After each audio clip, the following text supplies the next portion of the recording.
ইচ্ছে খুশি খুঁটিনাটি পেজের পক্ষ থেকে আজ আরও একটি নতুন কাজ ও গল্প নিয়ে চলে এলাম। তাহলে চলো শুরু করা যাক।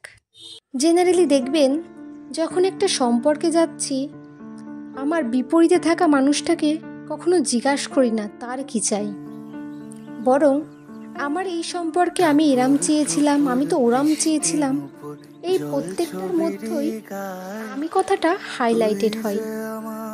আমি কি দিচ্ছি সেটা কখনোই ভাবছি না। প্রত্যেকটা সম্পর্কে আমি যেন বেস্টটা পাই, আমি আমাকে সেন্টারে রেখে গোটা গল্পটা তৈরি করতে থাকি। কিন্তু আমি কেন একবারও ভাবছি না যে তারাও তাদেরকে সেন্টারে রেখে কোনো গল্প ভাবতে পারে? প্রতি ক্ষেত্রে যদি আমাকেই সেন্টারে থাকি তাহলে কি করে হয়? একটা খুব দুর্ভাগ্যজনক সত্য কথা হচ্ছে, যাকে এতটা প্রাধান্য দিয়েছিলাম আমি তারই সঙ্গে একা হয়ে যাচ্ছি, আমি নিজের সঙ্গে একা হয়ে যাচ্ছি। মনে হয় সেটা একটু নিজের মতো ভেবে দেখা উচিত।